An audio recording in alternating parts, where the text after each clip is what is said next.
ফুলকপি এটি 50 টাকা পিস। ফুলকপি 50 টাকা পিস। জি জি জি। কাঁচামরিচ?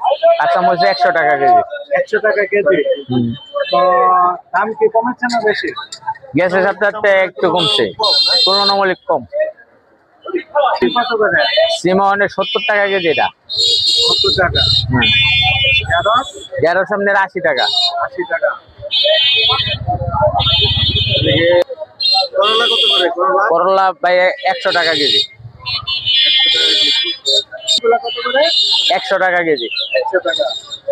আপনার এখানে দুই রকম বেগুন দেখা যাচ্ছে। সাদা বেগুনটা 80 টাকা। সাদা বেগুন 80। পেঁপে? শসা? শসা হলো হাইব্রিড 60, দেশিটা হলো 80 টাকা।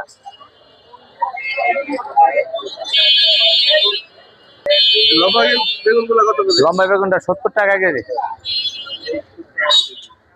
এদিকে বরবটি? বরবটি 80 টাকা কেজি। 80 টাকা কেজি বরবটি।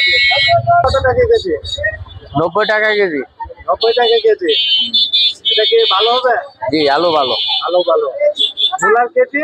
মূলার কেজি 50। 50। গাজর? গাজর 80 টাকা। 80 টাকা। টমেটো? টমেটো 100 টাকা কেজি। 100 টাকা। বাঁধাকপি? 50 টাকা পিস। 50। তো মোটামুটি কেমন মনে হচ্ছে, বাজার নিয়ন্ত্রিত? জি জি। গ্যাসের সপ্তাহে এই সপ্তাহে অনেক নিয়ন্ত্রণ আছে। সামনে আরো কমার? আরো কমার আশঙ্কা আছে। যত শীত পড়বে যত শীত পড়বে তত সবজি আমদানি হবে। বেচার চাহিদা কেমন? আছে মোটামুটি, আলহামদুলিল্লাহ। আলহামদুলিল্লাহ ভালো। তো এখন তো মোটামুটি সবজি সস্তা হওয়ার কথা।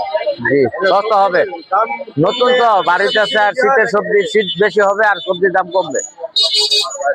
এই শীতলে কোন সবজিটা সবচেয়ে বেশি চলে? ফুলকপি, বাঁধাকপি, সিম, মূলা, নতুন আলু, টমেটো। এগুলো বেশি চলে। জি। তো